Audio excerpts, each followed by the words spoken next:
Kari Lake's lawyers have only 2 planks remaining of what was a 10-complaint case, having seen 8 of their claims thrown out by the same judge now hearing this case.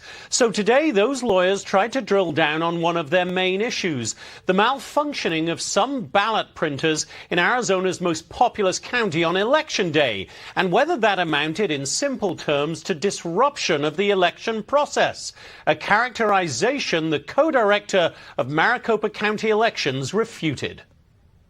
Voters had legal and ballot options to still be able to participate within our voting locations. So I don't agree. It would not couch it as a disruption. So you don't believe that what happened on November 8th was not a disruption in the election process?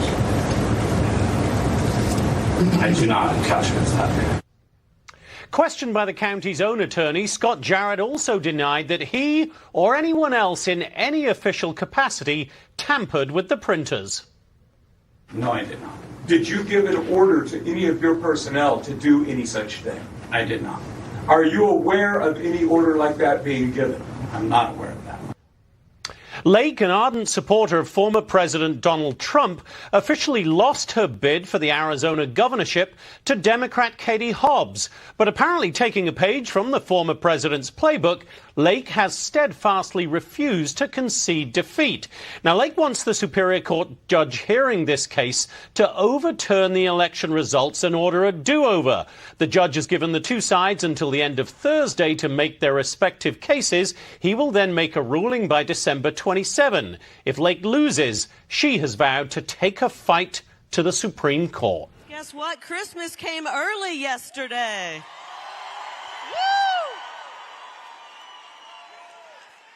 We are going to trial.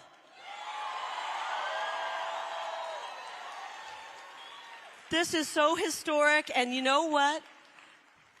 I couldn't have done it without you. About a little over a day ago, I stood here on this stage and I said, please pray, not just for me, pray for our attorneys, pray for our witnesses, pray for the judge, my goodness. You did it, and yesterday we got great news. We're taking these bastards to trial.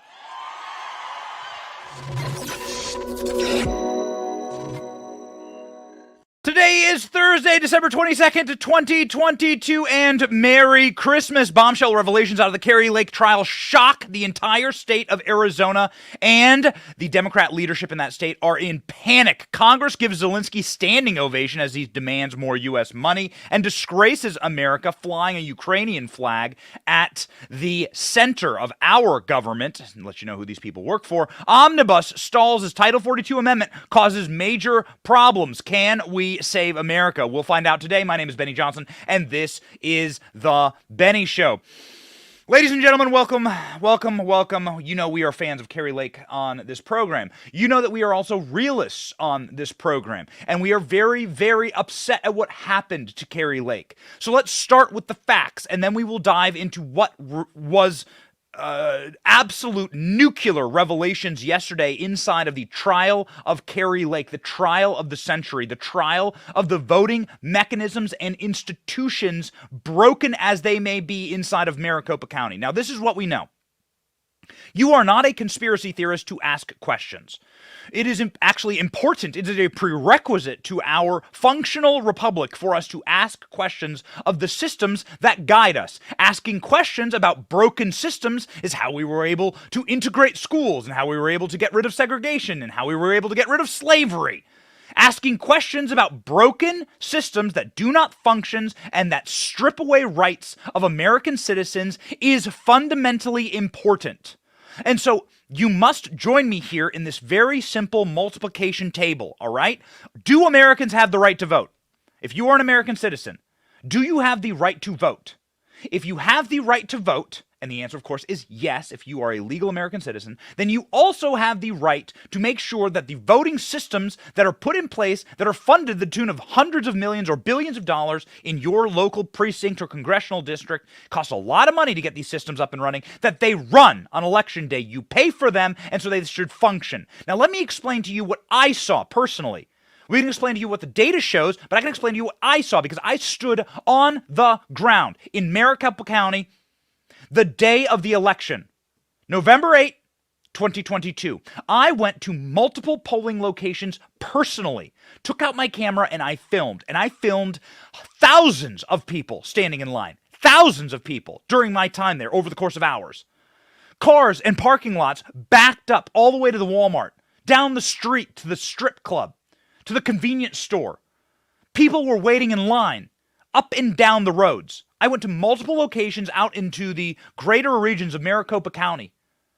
And these places were backlogged. People were telling me that they had to wait in line for hours. People telling me that their printers were broken.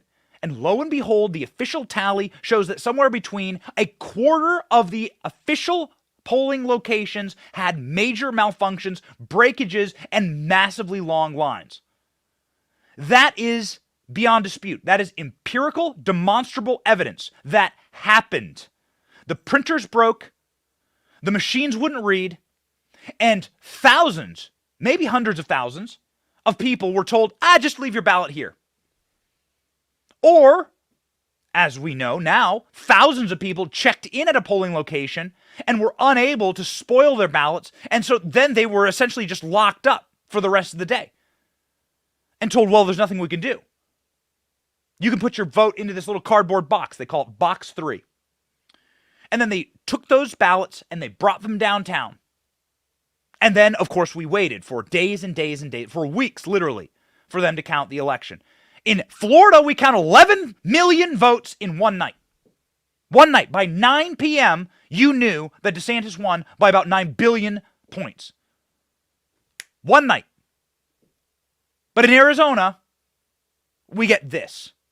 The Republic of Congo has more transparent, clear, consistently run elections. So, a couple things here. One, who's to blame for all this? Well, there are a bunch of scumbags who run Maricopa County and their elections divisions. These arrogant pricks were on camera yesterday in the courtroom. These people, Stephen Richer, Bill Gates, they come to mind. But a bunch of others. These people are part of a cabal of old McCain people who hate Kari Lake and were not incentivized to run a clean election. But I don't actually blame them. I don't hold them accountable. To be quite honest with you, I hold accountable the Republicans who are in charge of the state. Because it is quite frankly up to the Republican Party, Republican Senate and House and governorship, that had a free and clear shot on goal to pass election reform law and to kill this kind of tomfoolery. That's being generous, calling it what it is. What can we call it? Well, ladies and gentlemen, you can call it interference. Because when hundreds of thousands of people are not able to vote, that's interference in an election, period. But we're going to find out in great detail, in living color, how bad it actually went. This wasn't just inconsistencies and ignorance. What Kari Lake is proving right now is that it was malevolence. And that there were deep, abiding, institutional breakages that, according to the testimony of experts, were broken on purpose. Let's get into it, ladies and gentlemen. Kari Lake trial reveals 42% of improper ballots in examination. Testimony points to voter disenfranchisement. Now, what does this mean? Improper ballots. That's interesting. Improper ballots. We're going to jump right in here, baby. Ballots reviewed in Wednesday's examination of ballots in Maricopa County for November's gubernatorial elections were not valid, according to Republican candidate Kari Lake's team.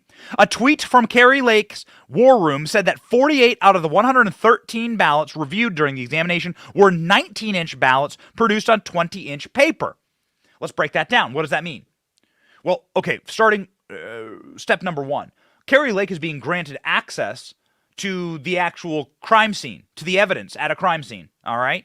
This is something Donald Trump was never granted when he challenged elections in 2020. So let's take a step back and state, wow, this is pretty impressive that Kari Lake is getting this kind of access. Now, what does this mean? What is she finding? What does 19-inch on 20-inch ballots mean? What exactly does that mean? Do we have a piece of paper here, Royce? Do you have access to like a piece of paper? Here, give me the poster. Or like, yeah, a piece of paper. Okay. So here we go. So let's say this is a ballot. Thank you, Royce. Sweet, sweet. reindeer, sweet Rudolph, reindeer Royce. It is Christmas. So let's say this is the ballot, all right? This is the ballot that they print the voter card on. All of you presumably voted. You were handed a ballot. I was handed a ballot here in Florida. I voted early in Florida, by the way. Had to use 2 forms of identification and a signature match to vote early. Just in case you're wondering. It's like getting into Fort Knox to vote early here in Florida. It was awesome. And it was convenient for me, and it totally worked out. So they handed me a ballot.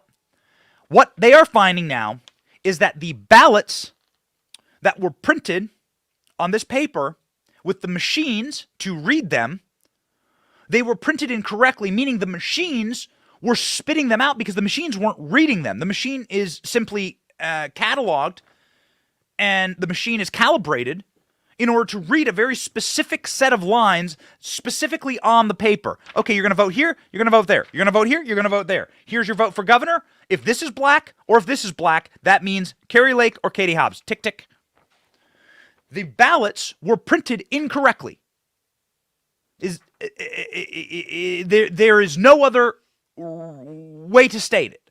The ballots were printed in a manner that the machine can't read it. You go check out at Whole Foods. You go scan your ticket at an NFL game.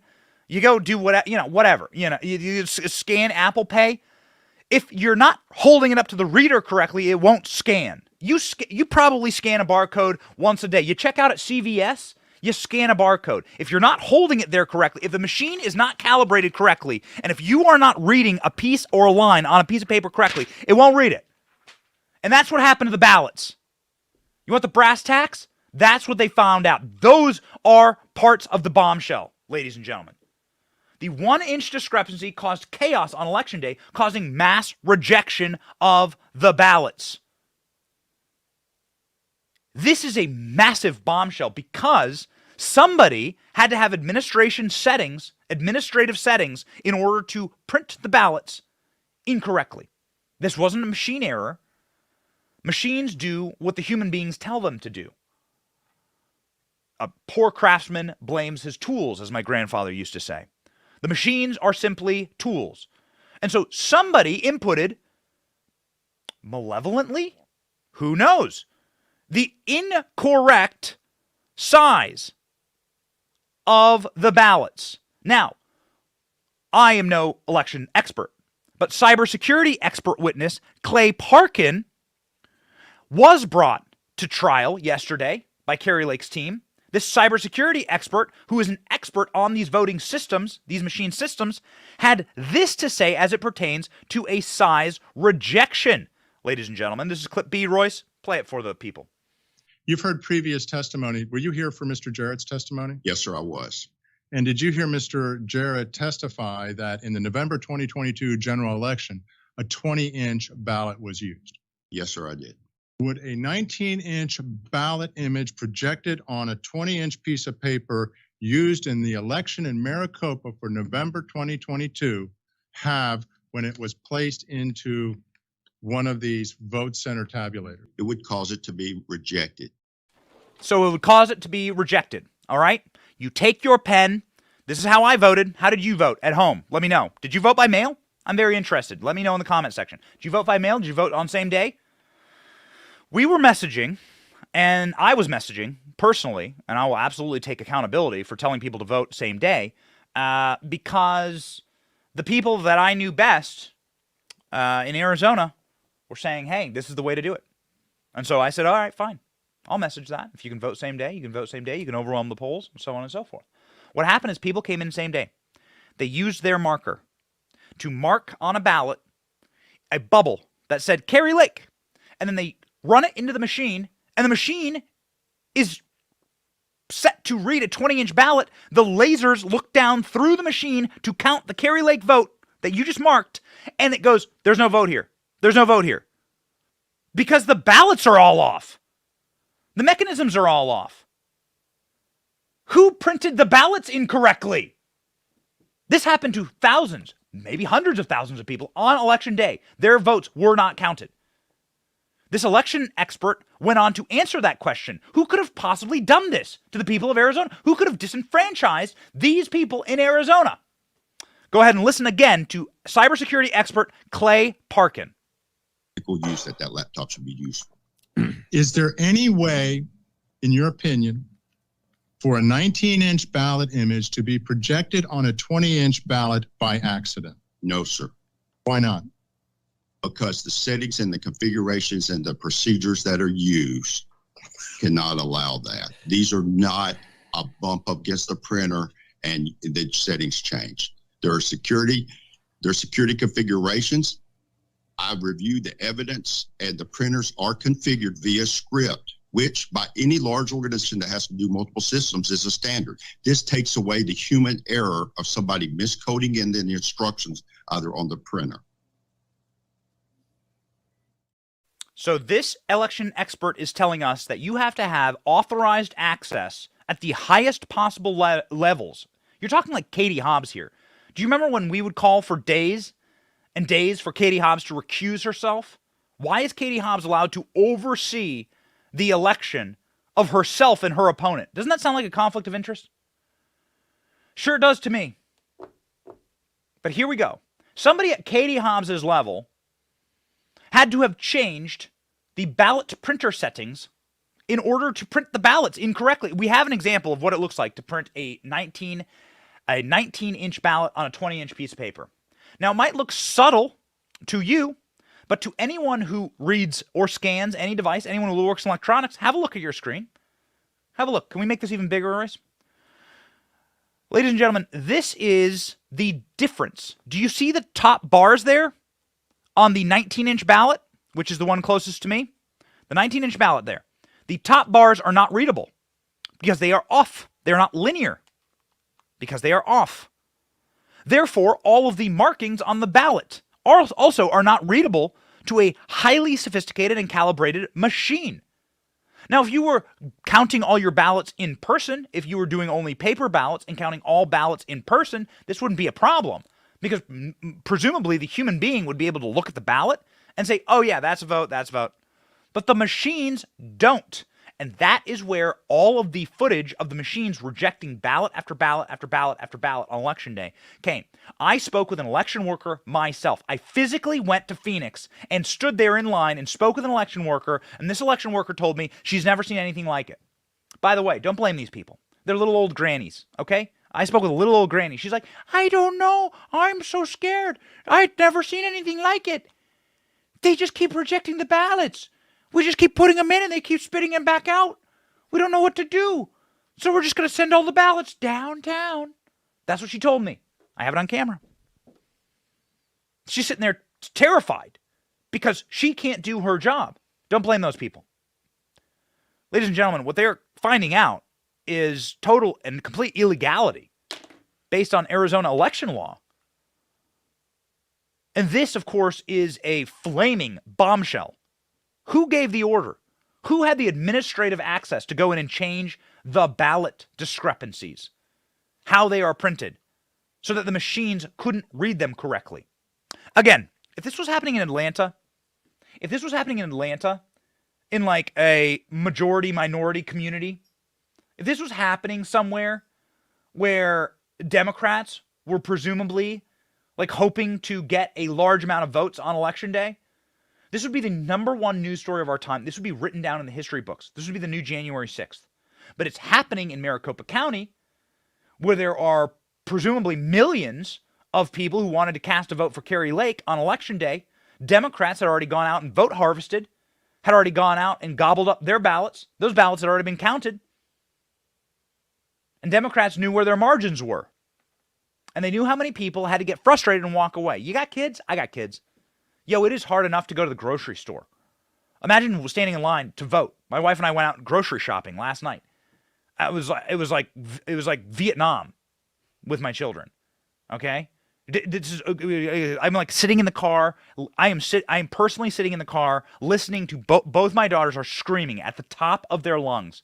This was like a 45-minute grocery store run, all right? And when you have little kids, one gets the other going, the other gets the other going, and it's just pandemonium. And then you're sitting inside of a car. It's like being in a submarine with two little screaming girls. You ever, like, life is hard, and people are busy, and particularly Republicans have jobs and lives and people who love them. Republicans have sex, they like have kids, they have families, that like people want to marry them. People want to marry us because we're attractive and awesome, and we work and we provide, and therefore we have responsibilities outside of Zoom calls and Lululemon wearing, I don't know, what are the yoga classes called? Soul Cycle. That's right. The Soul Cycle.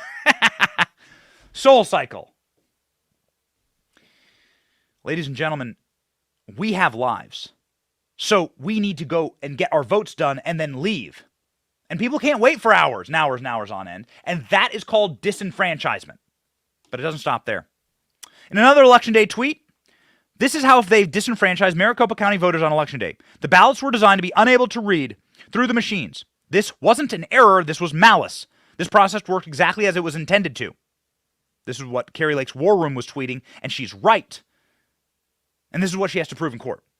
For the judge to be able to say, wait a second, you get a redo. And the judge could very well, this judge could very well say, nope, we're going to revote. These precincts or this area gets to revote. We're going to do another Election Day. I kid you not, this judge could say this. This is not a false hope. This judge could absolutely do this. This judge could also declare Kari Lake the winner. This is what's at stake right now for Katie Hobbs. This judge could say, yeah, actually, this meets the threshold of fraudulence. Katie Hobbs was overseeing the election. Kari Lake is the winner. This could have happened. We'll see. Kari Lake needs to meet an excruciatingly high threshold and prove malice and prove absolute functional election interference institutionally in Maricopa County. And I think that she's almost there. This race between Hobbs and Lake was decided by less than 18,000 votes, with the Democratic candidate winning 1.2 million and Kari Lake winning 1.2 million and, well, 18,000 less. The counts put forward by Lake's team contest her loss. Most counts were thrown out by Maricopa County Supervisor Court Peter Thompson. These are counts of criminality. 8 were tossed out, but 2 are allowed to proceed. Maricopa County wants you to believe that they are so incompetent that all the problems on Election Day must have been mistakes. Would that make it any better if the election were run by clowns and crooks, Kari Lake had to say? This was no accident, and we're done with the circus. The other thing that the trial found is that there's no chain of custody. Now, this is, of course, in total violation of Arizona law. This is why I'm pissed off at the Republican Party of Arizona, because the Republican Party of Arizona did not write enough into law to protect their elections to stop this from happening. You know, there's an election count timer on Election Day in Florida.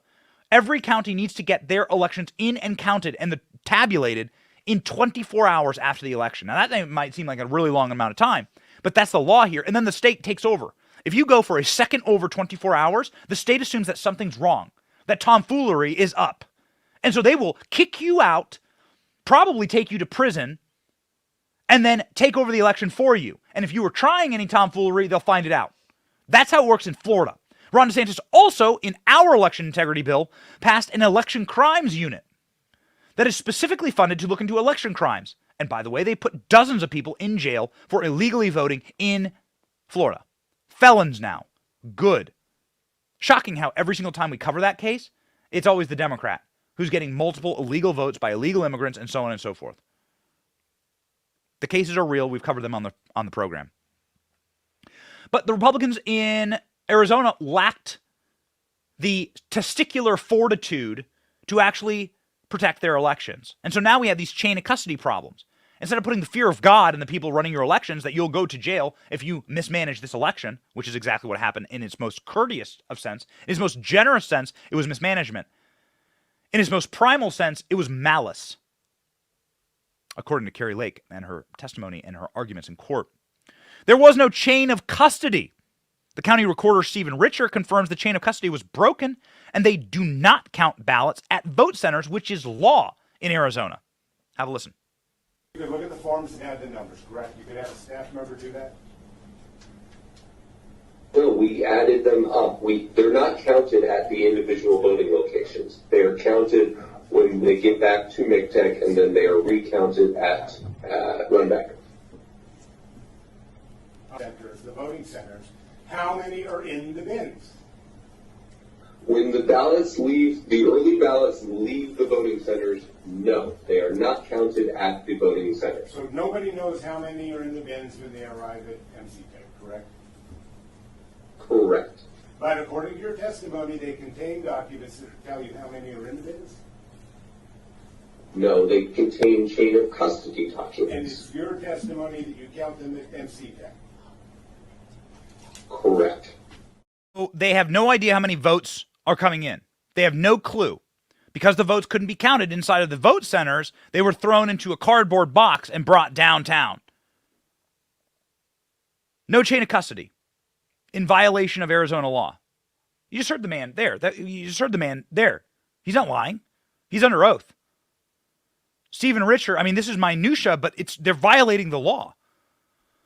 They broke the chain of custody, and they have no idea how many votes are being brought in. This is, of course, what the Arizona GOP said in a tweet that went viral yesterday, that Arizona law specifically states that you have to count the ballots at the vote centers, and that they did not have any clue how many ballots they were counting. Again, breaking the law.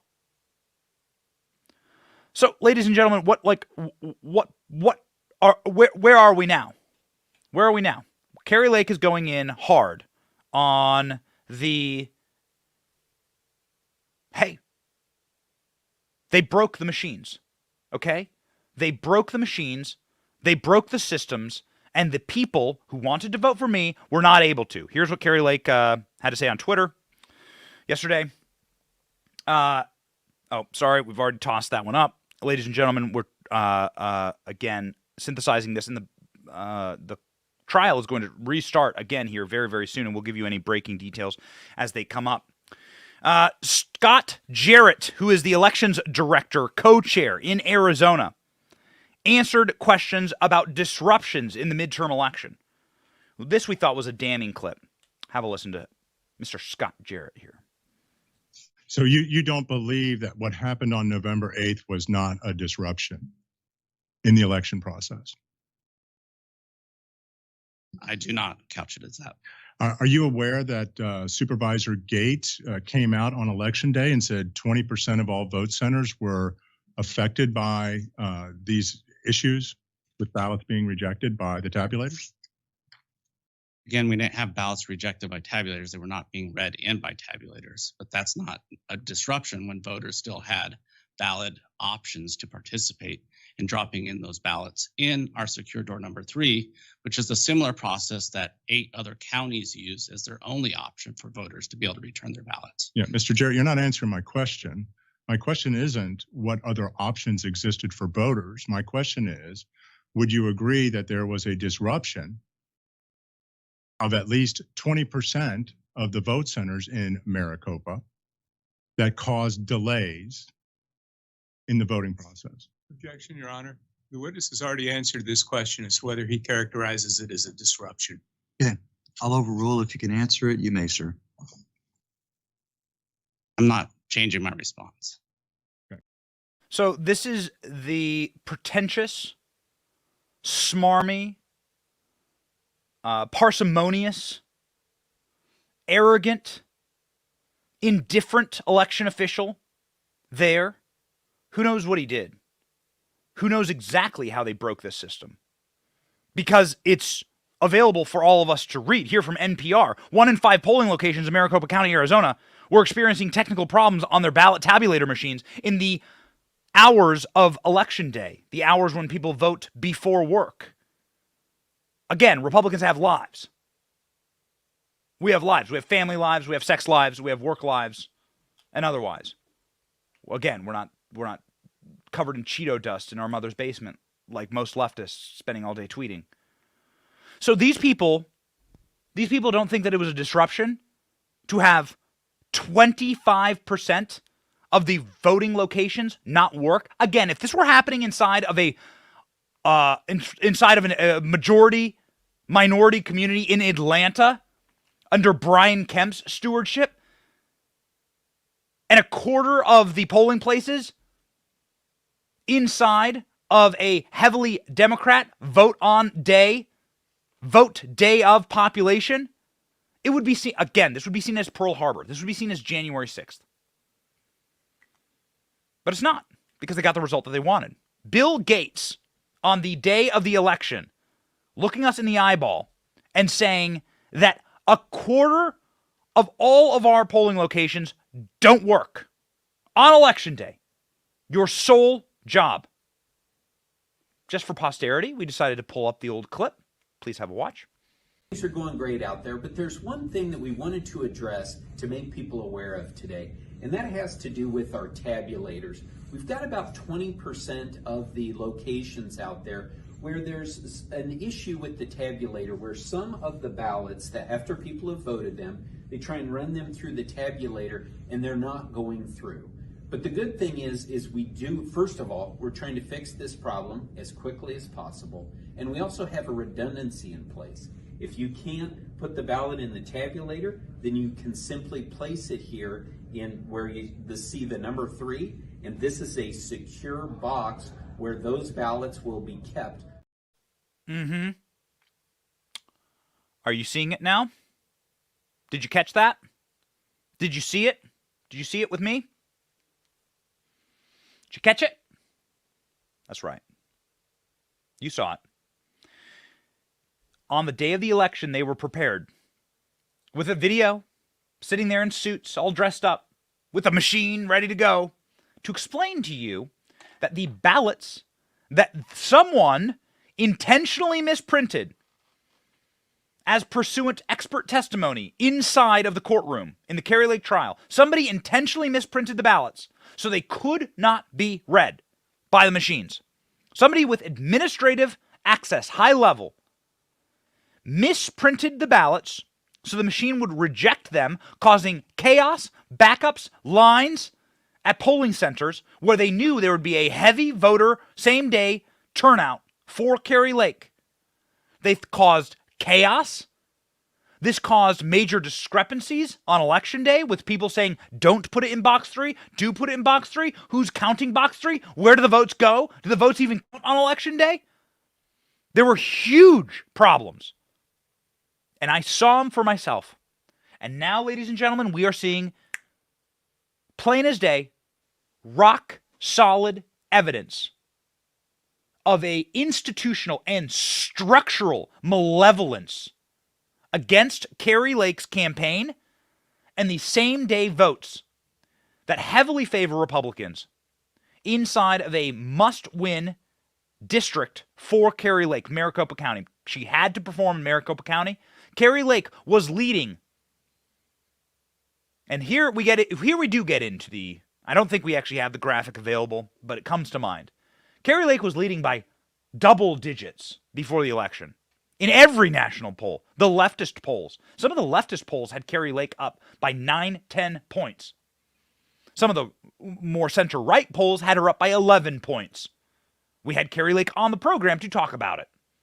Ladies and gentlemen, days before the election, a local news broadcaster put up the exact margin at which Kari Lake lost the election. They put it up. The night of the election, Tucker Carlson said, you know, these people are not panicking about you. They're acting as though they have this thing wired. And what Kari Lake is revealing right now in court, and she will have another day in court today, and the day in court yesterday shocked us beyond anything we were expecting. She'll have another day in court today. But what was revealed yesterday was beyond any expectations of institutional malfeasance, malevolence, and corruption being exposed in trial, according to expert witnesses, and according to the Kari Lake campaign examining the evidence itself. So, if you are a believer, say a prayer for Kari Lake and her fight right now. She's exposing a great deal of corruption, and we'll see what the judge has to say. Kari Lake says she'll take it to the Supreme Court. This evidence is pretty shocking and very alarming. Who gave the order to misprint the ballots? There are 3 pieces of demonstrable evidence that show you that Kari Lake and the way that the election was run was illegal via Arizona law. What's going to happen next? We'll wait and we'll see and we'll pray. Somebody we won't be praying for is Volodymyr Zelensky, who received a standing ovation from the aging orthopedic shoe-wearing leadership class in Congress as they held in their dentures and waved a foreign nation's flag at the floor inside of the well of our people's house. Something that should get you kicked out of Congress, quite frankly, for doing. These people are disgraces, traitors to our country. They are sidling us with unpayable debt, $100 billion so far in unpayable debt to a foreign war. Ladies and gentlemen, I tweeted a lot about how Zelensky, Tucker Carlson says he looks like the manager of a strip club. I said he looks sort of like a Eastern European mafioso, just walking around in a tracksuit. People were seizing on that on Twitter. I don't care. That's what I think.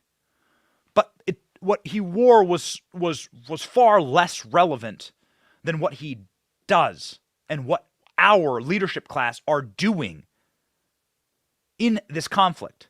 What they are doing in this conflict is begging for World War III. They're going to put offensive weaponry in the hands of someone who cannot account for any of the money that we've sent him or where it's going, for a dictator who, Zelensky is a dictator. He's banned free speech. He's banned free press, and he's banned Christianity inside of Ukraine. What do you mean he's banned Christianity inside of Ukraine? Read the New York Times. Read the far right institution, the New York Times. He's banned the Russian Orthodox Church. He's raided their coffers. He's arrested their priests. He's banned the oldest Christian denomination in Ukraine. He's banned free speech. He's banned free press. By every standard and every metric, Zelensky is an un-American, by our standard, immoral, anti-Christian despot. And we are now giving him more than $100 billion totaled. Guy's on his way to $1 trillion. We have forked over to him. Why? Why? Well, my takeaway on this is a couple things. One, our Congress hates you. They don't care about you, the fact that you can't pay for groceries or afford gasoline or your mortgage. The fact that millions of Americans live in squalor if you go through our inner cities, if you go through the decrepit, hollowed out, crumbling infrastructure throughout America. $100 billion means $200 million per congressional district. Every one of you watching this right now, if you live inside of America, you live inside of a congressional district. Your congressman presumably voted $200 million per congressional district. What could $200 million do to help your congressional district? Ted Lieu was tweeting at me this morning. He represents L.A., District 33, Huntington Beach, Vero Beach. Member of Congress. Come at you, boy, you best not miss. Man, we destroyed him because I was just in his district. The rot, the homelessness, the slaughter of homeless people. There's hundreds of homeless people killed on the street in Ted Lieu's district. Did you know that? Here in America. You know, there's a lot of war zones in Ukraine that don't have that kind of casualty rate, but they don't care. They don't care about you. They won't fund the border. They'll fund the borders of Tunisia, Egypt, Eastern European countries. They won't give a penny to border security. In fact, in the Omnibus that's working its way through the Senate, another prayer request, pray that thing goes down in flames. We'll see what happens. The Omnibus is working its way through the Senate. No funding for border security. Zero. In our country. In case you're wondering if these people hate you. They hate you. They hate you. And there's no such thing as Republican leadership. Call them what they are. They're Democrats. It's like they're Democrats, okay? And these scum sat there. These scum sat there and applauded. Yes, nobody should be hurt. I have a rule on this program. I do not cheer for people to be hurt or bombed or attacked, whether it's Paul Pelosi or whether it's people in, mother in Ukraine. I don't like that. I don't want that. But I also have a rule on this program, which is that as Americans, we take care of ourselves first. We can take care of our people first. It is our Christian duty. Tucker Carlson gave an incredible introduction to Zelensky yesterday. I mean, it was just absolutely primo. One of the best I've ever seen. Texted him afterwards and said, "This is one of the best you've ever done." He cuts so to the quick. Tucker does, as he's been a reporter, father, and somebody who's been observing America over this last 5 decades. He's in his 50s. Last 5 decades, and the rot that our aging leadership class has brought to this country. And he just says it so perfectly. Watch. You're watching special Fox News coverage of President Zelensky's address to the U.S. Congress as the American border collapses completely. Our Congress turns its fawning attention to the border of Ukraine and the man our Congress has been funding with your tax dollars to prosecute a war whose consequences may be much more profound than most Americans understand is still going. That speech is expected to wrap up in just a minute. We think it's important to hear it. We'll be back when it's over. Okay, here's what that speech did sound like. Have a listen to this ovation. And there he is. Yes, that was President Zelensky dressed in his traditional fatigues, his what we see him wearing when we see him appearing on television frequently from Ukraine. There he is. You can see a number of members of Congress. Again, Senate Majority Leader Chuck Schumer, the Republican leader Mitch McConnell. They are seated on opposite sides of the aisle. And as we say, you can't stress enough, it's one of the rare moments when the two sides are in some agreement. So here he is. He's greeting Vice President Kamala Harris and House Speaker Nancy Pelosi. So, and receiving what is clearly a warm welcome from both sides of the aisle in the House. And again, they're in the House chamber. These are House members, but also members of the Senate. Yeah, one of the rare moments of agreement. She's right, that PBS correspondent, because this is our leadership class agreeing to F over Americans in favor of a foreigner, a darling foreigner, in a tracksuit, as Tucker Carlson says, looks like the manager of a strip club, coming through and fleecing the American taxpayers. How are you going to explain that to your grandkids? You know, everyone in that room, most of them are 80 years old, 70 years old, aging octogenarians. They don't have much time left. I got little kids. I got a 7-month-old. How am I going to explain $100 billion in debt that we cannot service? The interest on the debt will be reaching trillions of dollars. The interest on our debt right now is $500 billion. So the interest will be reaching trillions of dollars. Where's that go? To them. This is morally reprehensible.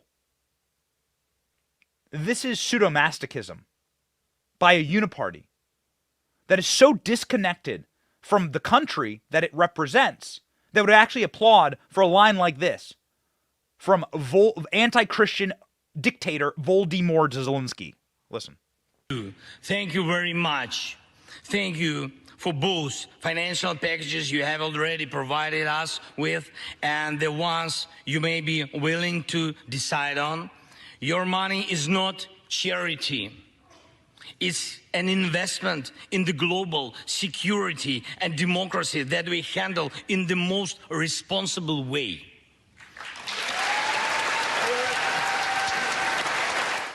Oh, really? Because I've seen plenty of photos of Azov battalion members who are Nazis. Real Nazis. This is just pretty incredible. And it gets, I think, to a point of why this is happening, if I may. These people are the last generation who remembers World War II. Pelosi, Biden, McConnell. They're in their 80s. Pelosi, Biden, McConnell. They're all in their 80s. Which means they were born in the 40s. So they were born, maybe they don't remember World War II, but they were born during World War II ongoing. I think that Joe Biden was born in 1944. So these people are raised essentially in the shadow and by veterans, presumably, of World War II, surrounded by veterans of World War II. And so they view the world in such simple blockchain, okay? Such simple stark relief. Okay, the event horizon for them is really, really nostalgically special. A war in Eastern Europe involving Russia, involving Nazis.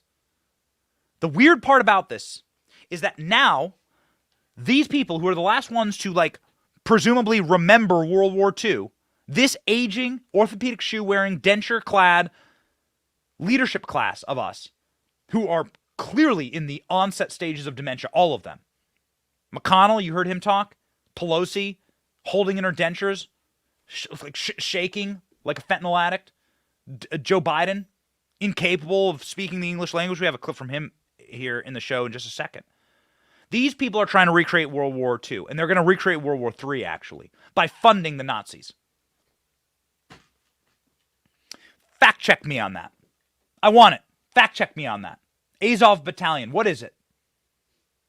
Because I can show you the photos of the generals that we fund with swastikas tattooed on their wrists, waving swastika flags, and Zelensky defending those people, while Zelensky himself persecutes Christians and shuts down all dissent like a dictator. And these people cheer for him because it's an investment. What's the return on investment exactly?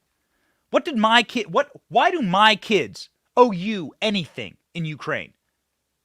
Why do my kids deserve to go into debt and live impoverished, live in a broken, poor country because of Ukraine? What exactly has Ukraine done for me? What exactly has Ukraine done for America? Somebody explain that to me. I am not in favor of bad things happening to them, or bad things happening to people here, or bad things happening to anyone anywhere. I do not like the war in Ukraine. I also don't like the Iraq war or the Afghanistan war. I also don't like foreign wars. Foreign wars are how great nations and empires collapse. And that is ultimately why I'm against this. It seems to be perfectly poised to be nostalgia bait for a dementia-riddled leadership class who are, it is beyond me. The Founding Fathers were in their like 20s and 30s. The average age of the Founding Father was like 25 when they founded this nation. And now what's the average age of the U.S. Senate? 85? Something bad happens to you. Something wrong happens in your skull. As you get older, you get weaker, sadder, more sentimental. You can see this in Joe Biden. You become more easy to control. And there's something fundamentally and systemically wrong and rotted about our country and how we do business. And they're taking advantage of these old, doddering fools, leading them by the nose and leading us right over the edge of World War III. And guess what? We're the ones funding the Nazis this time. At least in that conflict, we were fighting on the side of Russia in World War II. And I'm not arguing that we should fight on the side of Russia. But I am also against arguing that there's some type of better angels here. Clearly, there are problems in this part of the world, and there are problems in a lot of parts of the world. I'm saying that foreign entanglements is empire killers, are empire killers.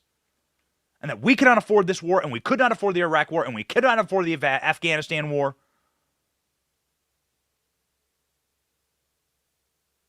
And that this is evil to do to our unborn generation of Americans, to saddle them with this debt, to defend a country so vigorously, the country's border so vigorously, across an ocean when we do not defend our own country's border.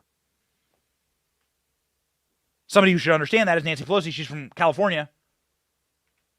But of course, she was behind Volodymyr Zelensky, waving his flag and literally shoving her dentures out of her mouth in his direction in probably the only time of extreme deep pity I've ever had in public for Volodymyr Zelensky when he was forced to rub dentures with Nancy Pelosi. Whew.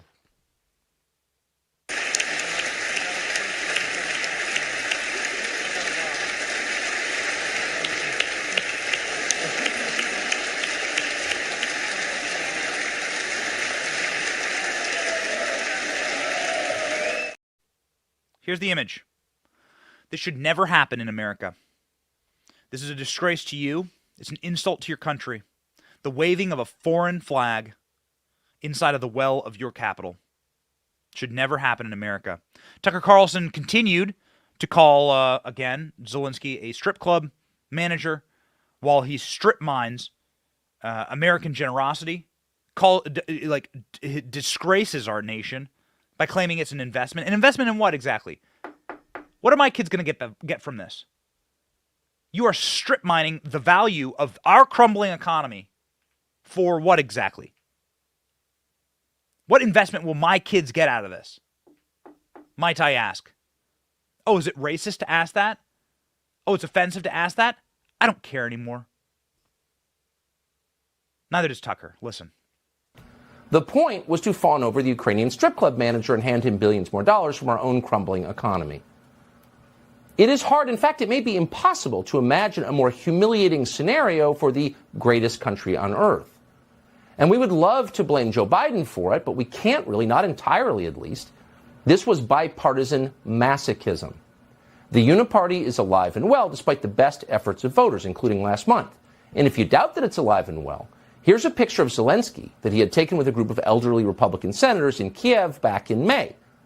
They stand grinning next to him in their orthopedic shoes, 70-year-old Susan Collins, John Barrasso, John Cornyn, led by their 80-year-old ringleader, Mitch McConnell. 44-year-old Zelensky poses between them in a skin-tight polo shirt, flexing like a weightlifter and trying to look ferocious. They seem awestruck. Not since a young Fidel Castro showed up in New York wearing battle fatigues has this country's aging leadership class tittered more loudly in delight. They love a man in uniform. What a hunk. So strong and decisive. Look at the expression of Mitch McConnell's face. You could almost hear the giggles of pleasure. No rational person assessing the issues ever would have predicted this moment. Yeah. Man, as always, Tucker cuts to the quick. So he's right, by the way. Fidel Castro was the man of the year. So was Adolf Hitler. So was Joseph Stalin. Fidel Castro was Time's Man of the Year. Fidel Castro went through Manhattan and was invited to all the best parties, all the fanciest ting-ting champagne glasses. These people loved Fidel Castro. Ooh, rar, come here. The reason why is they always fawn over these kind of authoritarian dictators because they themselves want to be authoritarian dictators. Fidel Castro wore clothes like this. This is what Zelensky wore to the White House. Wore essentially a tracksuit. I'm getting, I'm getting roasted online for criticizing this. I don't care. I don't care. This is a disgrace. Watch.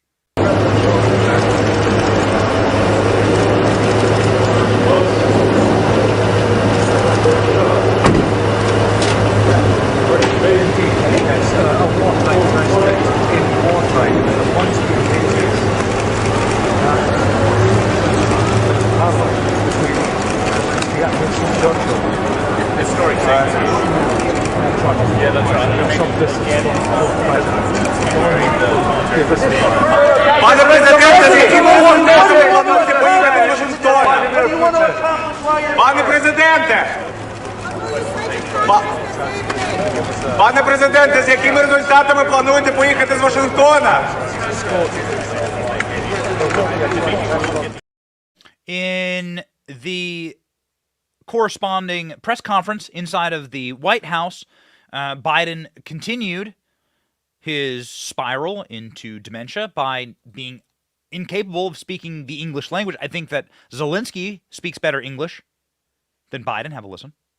To Ukrainian people, I say to them all, you have demonstrated, you've shown your strong stand against aggression in the face of the imperial appetites of autocrats who wrongfully believed they might be able to make might right, and they're not able to do it. Thus far, they've stood alone, and you haven't stood alone. You have had significant help. I mean, have you ever seen a political leadership class that hates you more? That wishes and longs for World War III more? By the way, they won't be around for it. You're the ones who are going to have to fight it.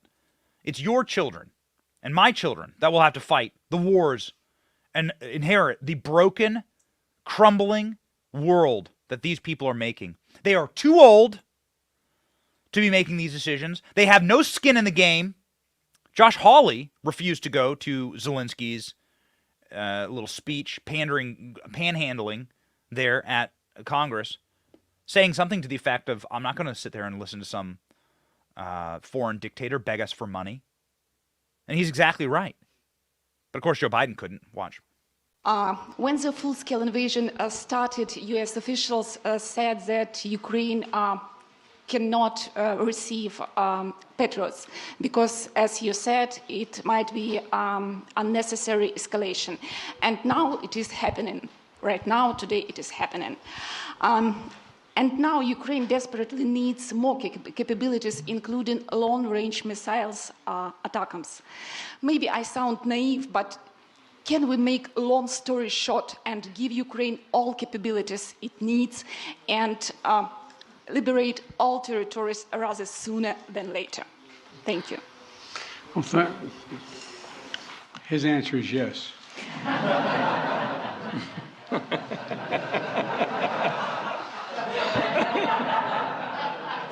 I agree.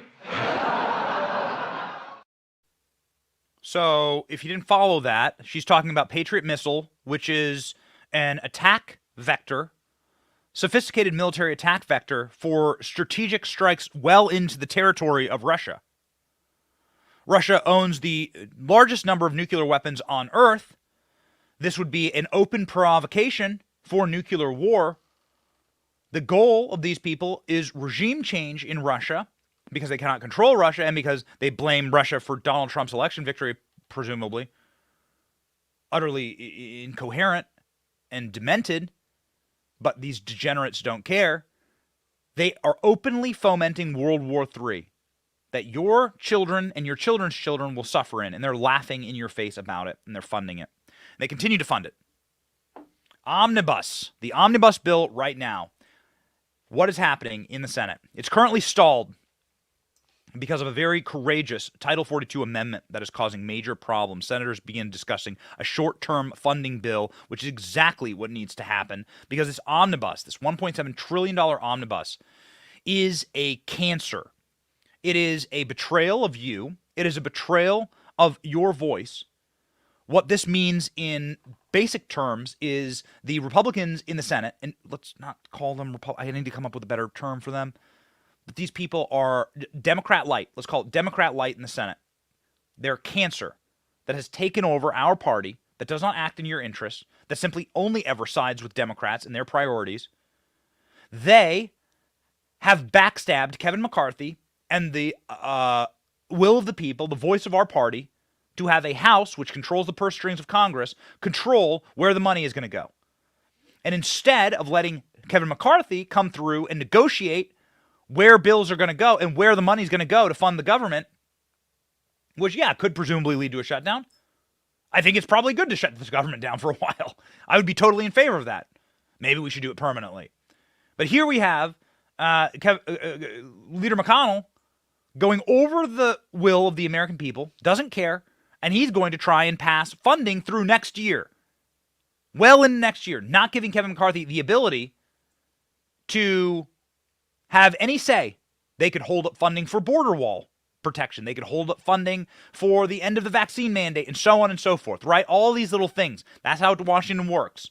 That's how it works when you have divided government. You horse trade. McCarthy is backstabbing the Republican Party.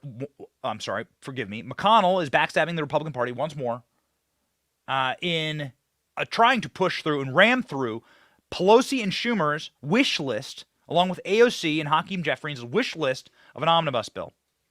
It's being blocked right now, in case you're wondering if the good guys have any power. They do. Negotiations surrounding the $1.7 trillion omnibus spending package have stalled in the Senate as Mike Lee. Title II amendment has put a wrench in the process, leading some senators to reportedly discuss short-term funding bill. Instead, Title 42 is an immigration policy that makes it easier for the federal government to send border crossers back to their native countries. Initially implemented by Donald Trump at the start of the pandemic, federal judge recently ordered the President Joe Biden's administration to phase out the program. However, following an emergency application filed by a coalition of 19 Republican-led states, the U.S. Supreme Court Justice John Roberts recently halted the lower court's order.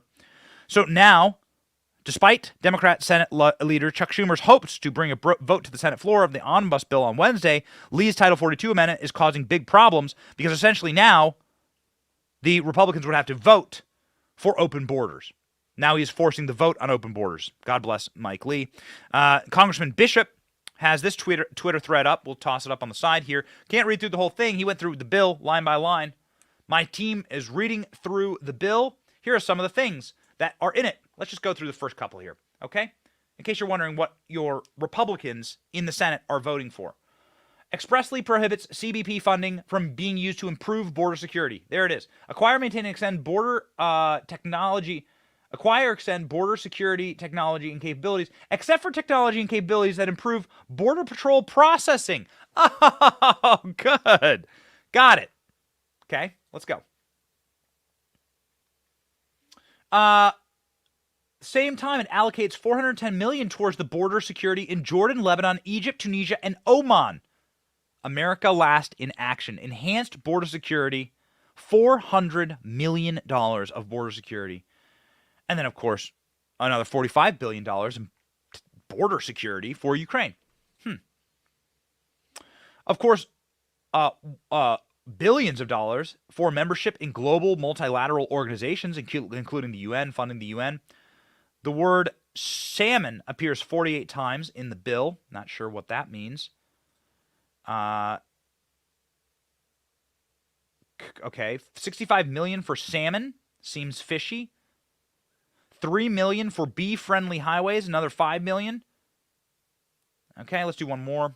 This goes on forever. You should go check this out.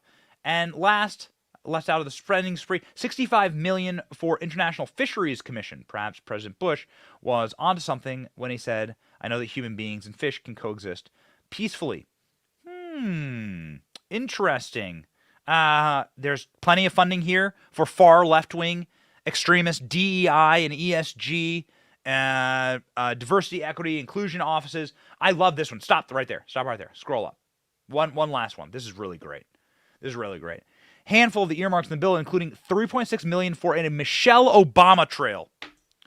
They're not only funding the Michelle Obama trail, and this is Republicans are on board with this, funding the Michelle Obama trail. They're funding the Nancy Pelosi Federal Building in San Francisco, so that you can have another poop-stained building for homeless people to throw their fecal matter at in San Francisco and leave syringes, bloody syringes all over. The Republicans are down for funding the Nancy Pelosi Federal Building in downtown San Francisco. Millions and millions and millions of dollars. Retiring Patrick Leahy of Vermont also gets himself a federal building. The worst of the worst on display here right now, quite frankly, the Republican parties of these states, Republican Party of Kentucky, needs to kick Mitch McConnell out of the party. I am calling for that. They need to kick Mitch McConnell out of the party. Go read this Twitter thread. We encourage you. Congressman Dan Bishop. God bless. Republicans poised to approve massive FBI funding boost in wake of Twitter revelations. So, just in case you're wondering, again, if you have any representation in Washington, you don't. Republicans are set to approve a massive spending bill that includes billions of dollars in funding for the FBI, in spite of recently leaked information that found the federal agency colluded with Twitter to censor users. The bill has designated $11 billion for the FBI to investigate extremist violence and domestic terrorism. According to a summary of the bill by House Appropriations Committee, the total reported $500 million more to enacted levels of 2022 fiscal year. So the FBI is getting a raise. They're getting a raise for spying on you and for paying Twitter, by the way, to censor your information. They're not having their building demolished by a wrecking ball funded by Congress and being scattered to the wind. Ladies and gentlemen, I mean, I'm talking metaphorically, and I'm also talking physically. The FBI building is hideous. I've called for the demolition of this hideous, grotesque, brutalist architecture in downtown Washington, D.C. Soviet-style architecture is what the FBI building is. But I've also said that the FBI is an executive order. Do you know this? And any president can take his pen and can get rid of the FBI just like that. And when you've proven that you can no longer execute the oath that you swore to the American people by defending our First Amendment, that's what needs to happen to you. That's what needs to happen to you. James Comer, who's been going hard in on this, had this to say pursuant to the FBI and its funding. Go. In a statement to Fox News, the FBI says, quote, "The correspondence between the FBI and Twitter show nothing more than examples of our traditional, long-standing and ongoing federal government and private sector engagements. It is unfortunate that conspiracy theorists and others are feeding the American public misinformation with the sole purpose of attempting to discredit the agency." Republican Congressman Jim Comer says he wants to know more about an FBI task force focused on social media content formed after the 2016 election. One way we could get the FBI in front of the committee really quickly is say, we're not giving you a penny until you all come down here and explain to us what this task force was, why you told Twitter to suppress the Hunter Biden laptop story when you knew darn well it was true. I'm so sick, and God bless James Comer, I'm so sick of ball gag, gimp Republicans. That's what they are. Not traitor Republicans, not rhinos. Just calling them a rhino is an insult to the beautiful rhinoceros, who is a member of God's creation and is a majestic beast. No, they're gimp suit Republicans. They wear ball gags in their mouth. They get dog walked by Democrats, and they allow abuse to happen to them. That's their role in life, is to be abuse vessels for the deep state. That is what Mitch McConnell is. Even though he's not as limber as he used to be, that is what the Republican leadership is. GIMP leadership, the GIMP leadership, the GIMP and SIMP leadership, Republican Party. The only way that you grab this administrative state by the nuts and force them to not be communist vestiges of a Politburo run by Marxists, if you take away their funding. And Congress has every right and power to do that. Power of the purse. You just strip the funding. This is exactly what Democrats would do if the FBI was going after and censoring Democrats and Democrat politicians and Democrat presidents. But of course, like the weight and the balance in this country is so tilted that you couldn't imagine that. But if Twitter dared censor Democrats or leftists, I mean, they offlined a couple of far left reporters for breaking Twitter's terms of service for like an hour last week. And it was like January 6th all over again. It's Pearl Harbor Day. It's called the Great Thursday Night Massacre, is what it's called on Wikipedia. These people, man, these people are cruising for a brutal, brutal meeting with reality. When my generation, I'm 36, my generation of Republicans are getting into office, we will not abide by more McConnells. Those are the failures of the boomer. McConnell is a failed edifice, fossil of a bygone generation that is trying to sabotage on their way out and burn the house down as hard as they can. And we're not going to let them. We're not going to let them. Steve Scalise is being privately prepped by Republicans to snatch the gavel from McCarthy. There's some pretty shocking reporting here from the Washington Examiner. House Minority Leader Kevin McCarthy seeks to fend off inter-party opposition in a bid to become the next House Speaker. Several Republicans are reportedly huddling behind the top member of the party for a possible leadership challenge. A group of lawmakers approached number 2 Republican Steve Scalise about running for House Speaker in the next Congress should McCarthy fail, telling him just be ready, familiar sources Politico. Scalise could offer a more agreeable alternative to McCarthy, as the House Minority Leader has faced opposition from a handful of Republicans that threatened to derail his speakership bid. This is what happens when you fail. McCarthy could have gone out and could have won. McCarthy could have helped fund my girl Lauren Boebert. Lauren Boebert didn't get a penny from Kevin McCarthy. She won her race by like 2 votes. Lauren Boebert's one of the best members of Congress there is. Kevin McCarthy didn't spend a dime in helping her out.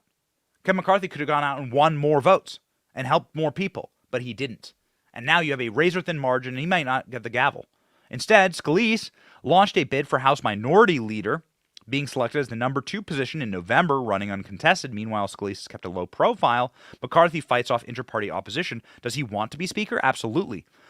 But is he going to screw Kevin? Absolutely not. One person who's close to Scalise told the outlet Scalise has not been organizing support or making related calls to a speakership bid, but conservatives have hinted that they would back Scalise.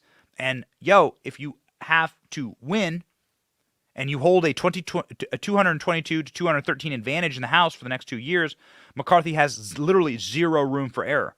5 GOP lawmakers have publicly said that they will not back his speakership bid, and McCarthy cannot afford to lose more than 4 votes. So there you go. Those people include Andy Biggs, Matt Gaetz, Ralph Norman, Matt Rosedale.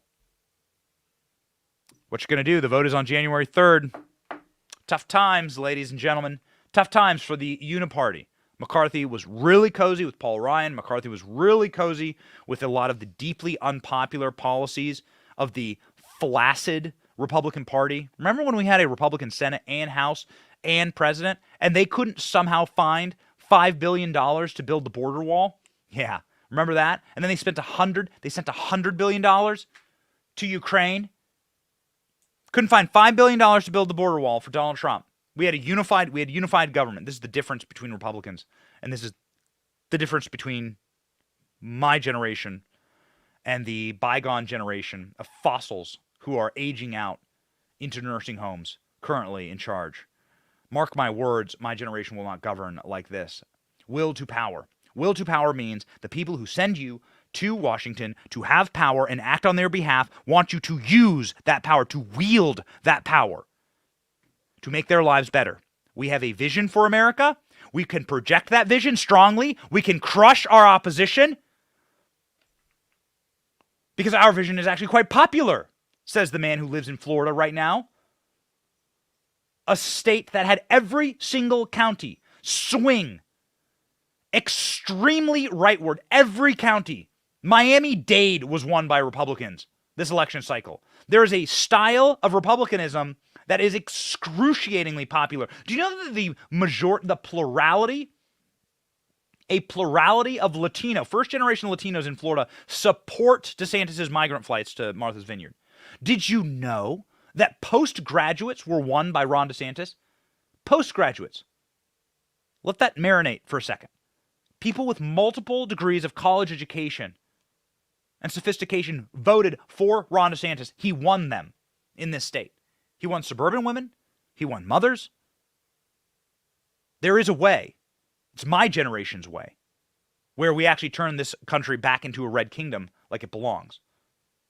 But we have to get these old, diseased chattel out of the way and out to pasture for us to start getting to work and use will to power to actually project power and use the tools that are available to us to save this country. And that's what we're going to do.